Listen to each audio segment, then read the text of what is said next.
तो सवाल यह है, तो क्या आकाश के ऊपर भी पानी है?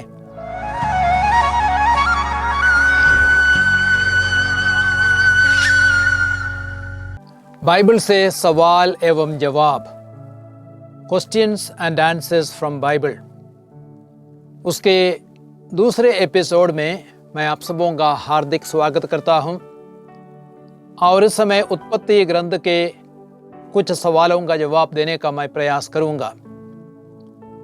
तो पहला प्रश्न यह है, उत्पत्ति ग्रंथ अध्याय 1 वाक्य संख्या 6 और 7 में कहा गया है कि ईश्वर ने एक छत अर्थात आकाश बनाई और नीचे का पानी और ऊपर का पानी अलग कर दिया।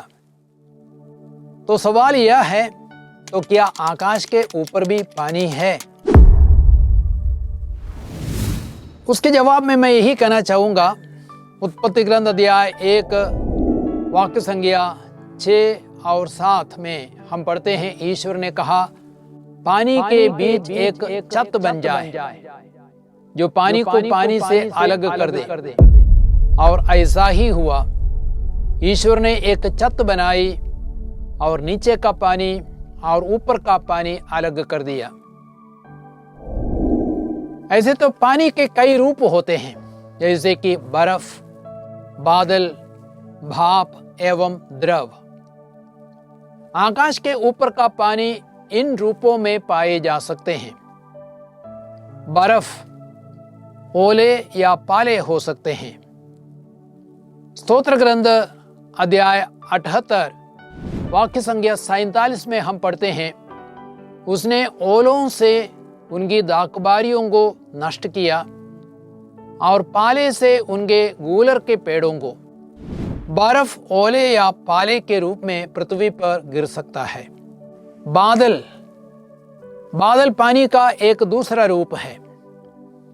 बादल आकाश के ऊपर पाया जाता है। सूक्त ग्रंथ अध्याय 8 वाक्य संख्या 28 में हम पढ़ते हैं, ईश्वर ने ऊपर बादलों का स्थान निर्धारित किया और पानी बाप की छतरी, वाटर वेपर कैनपी। स्तोत्र ग्रंथ 148 वाक्य संख्या 4 में हम पढ़ते हैं, सर्वोच्च आकाश उसकी स्तुति करो, आकाश के ऊपर के जल उसकी स्तुति करो। यहाँ आकाश के ऊपर का जल पानी बाप की छतरी हो सकती है। जलाशय यानी अंग्रेजी में अपर चेम्बर। स्तोत्र ग्रंथ 148 वाक्य संख्या 4 में हम पढ़ते हैं, आकाश के ऊपर के जल उसकी स्तुति करो। यहाँ आकाश के ऊपर का जल पानी भी हो सकता है। एक बौद्धिक विज्ञानी फिजिसिस्ट डी रसेल हम्फ्रेस, उन्होंने अपनी किताब स्टारलाइट एंड टाइम 1994 में एक किताब प्रकाशित हुई थी। तो उन्होंने कहा है कि आकाश के ऊपर बहुत बड़ी जल राशि है। स्तोत्र ग्रंथ 104 वाक्य संख्या 13 में हम पढ़ते हैं, तू अपने ऊंचे निवास से अर्थात अपर चेम्बर से, लॉफ्टी एबोर्ड यानी हेवनली होम से पहाड़ों को सींचता है और पृथ्वी को अपने वरदानों से तृप्त करता है। अतः आकाश के ऊपर जो पानी है उसके अलग अलग रूप हो सकते हैं, जैसे बर्फ, बादल, भाप एवं द्रव। मैं सोचता हूं आपको प्रश्न का जवाब मिला होगा। अब एक दूसरा प्रश्न उत्पत्ति ग्रंथ से पूछा जाता है। उत्पत्ति ग्रंथ अध्याय 1:27 में कहा गया है, ईश्वर ने मनुष्य को अपने प्रतिरूप बनाया, उसका अर्थ क्या है? उत्पत्ति ग्रंथ अध्याय 1:26-27 में हम पढ़ते हैं, ईश्वर ने कहा हम मनुष्य को अपना प्रतिरूप बनाए, यह हमारे सदृश हो। और 27 में कहा गया है कि ईश्वर ने मनुष्य को अपना प्रतिरूप बनाया, उसने उसे ईश्वर का प्रतिरूप बनाया, उसने नर और नारी के रूप में उनकी सृष्टि की। तो उसका मतलब क्या है? उसका एक अर्थ है ईश्वर ने मनुष्य को शासन करने का अधिकार दिया। उत्पत्ति ग्रंथ अध्याय 1:26 में हम पढ़ते हैं, ईश्वर ने कहा, हम मनुष्य को अपना प्रतिरूप बनाए या हमारे सदृश हो। वह समुद्र की मछलियों, आकाश के पक्षियों, घरेलू और जंगली जानवरों और जमीन पर रेंगने वाले सब जीव जंतुओं पर शासन करे। तो ईश्वर ने मनुष्य को अपने प्रतिरूप बनाया। उसका पहला अर्थ यह है कि ईश्वर ने मनुष्य को सभी जीव जंतुओं पर शासन करने का अधिकार दिया। और उसका एक दूसरा अर्थ है, ईश्वर ने मनुष्य को अमर बनाया। प्रज्ञा ग्रंथ अध्याय 2 वाक्य संख्या 23 में हम पढ़ते हैं, ईश्वर ने मनुष्य को अमर बनाया, उसने उसे अपना ही प्रतिरूप बनाया। और वाक्य संख्या 24 में कहा गया है, शैतान की ईर्ष्या के कारण ही मृत्यु संसार में आ गई है। जो लोग शैतान का साथ देते हैं वे अवश्य ही मृत्यु का शिकार हो जाते हैं। तो ईश्वर ने मनुष्य को अमर बनाया, वही उसका दूसरा अर्थ है। और एक तीसरा अर्थ है, ईश्वर ने मनुष्य को पवित्र बनाया। आदम और हेवा ईश्वर के समान पवित्र बनाए गए थे, उनमें कोई पाप नहीं था। और ईश्वर ने मनुष्य को अपने प्रतिरूप बनाया। उसका एक चौथा अर्थ हो सकता है, और वह है ईश्वर ने मनुष्य को ईसा मसीह के समान बनाया। कुलोसियों के पत्र अध्याय 1 वाक्य संख्या 15 में संत पौलुस कहते हैं, ईसा मसीह अदृश्य ईश्वर के प्रतिरूप तथा समस्त सृष्टि के पहलौठे हैं। तो मेरी आशा है आपको इस प्रश्न का जवाब अवश्य मिला होगा। अब एक तीसरा प्रश्न है उत्पत्ति ग्रंथ से। जब ईश्वर ने मनुष्य और जानवरों को बनाया, क्या उस समय वे शाकाहारी थे?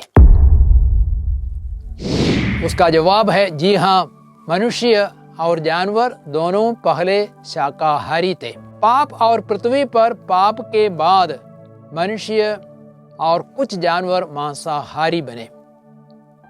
तो पाप करने के पहले इंसान और जानवर दोनों शाकाहारी थे। उत्पत्ति ग्रंथ अध्याय 1 वाक्य संख्या 29 और 30 में हम पढ़ते हैं, ईश्वर ने कहा, मैं तुमको पृथ्वी भर के बीज पैदा करने वाले सब पौधे और सब बीजदार फल देने वाले सब पेड़ देता हूं। वह तुम्हारा भोजन होगा। मैं सब जंगली जानवरों को, आकाश के सब पक्षियों को, पृथ्वी पर विचरने वाले जीव जंतुओं को उनके भोजन के लिए पौधों की हरियाली देता हूं। और ऐसा ही हुआ।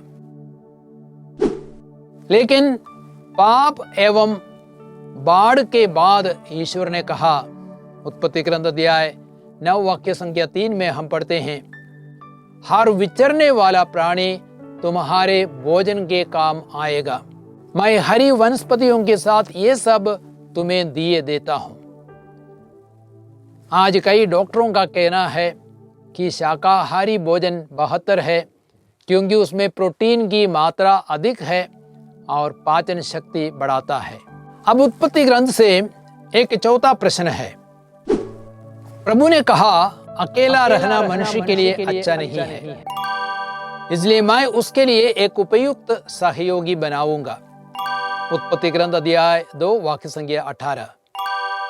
तब मेरा प्रश्न यह है, पुरोहित और धर्म बहनें क्यों विवाह नहीं करते, जबकि बाइबल कहती है अकेला रहना मनुष्य के लिए अच्छा नहीं है? और उत्तर में मैं यही बताना चाहूंगा, इस पृथ्वी पर अधिकांश लोगों के लिए ईश्वर की योजना वैवाहिक जीवन है। लेकिन कुछ लोग हैं जिन्हें ईश्वर ने विशेष कृपा दी है और वे अविवाहित जीवन जी सकते हैं। अविवाहित जीवन जीना एक वरदान है। कुछ लोगों ने स्वर्ग राज्य के निमित्त अपने को नपुंसक बना लिया है। मत्ती के सुसमाचार अध्याय 19 वाक्य संख्या 10 से 12 तक में इन बातों को हम पढ़ते हैं। मत्ती 19:10 से 12 तक में हम देखते हैं, शिष्यों ने ईसा से कहा, यदि पति और पत्नी का संबंध ऐसा है तो विवाह नहीं करना अच्छा ही है। ईसा ने उनसे कहा, सब यह बात नहीं समझते, केवल वे ही समझते हैं जिन्हें यह वरदान मिला है। क्योंकि कुछ लोग माता के गर्भ से नपुंसक उत्पन्न हुए हैं, कुछ लोगों को मनुष्यों ने नपुंसक बना दिया है, और कुछ लोगों ने स्वर्ग राज्य के निमित्त अपने को नपुंसक बना लिया है। जो समझ सकता है वह समझ ले। उसका एक अच्छा उदाहरण है प्रभु यीशु और संत पौलुस, दोनों इस पृथ्वी पर अविवाहित रहे। यदि आप कुरिन्थियों का पहला पत्र पढ़ेंगे अध्याय 7 वाक्य संख्या 32 से 33 तक में, वहां संत पौलुस कहते हैं, मैं तो चाहता हूं कि आप लोगों को कोई चिंता ना हो। जो अविवाहित है वह प्रभु की बातों की चिंता करता है, वह प्रभु को प्रसन्न करना चाहता है। जो विवाहित है वह दुनिया की बातों की चिंता करता है, वह अपनी पत्नी को प्रसन्न करना चाहता है।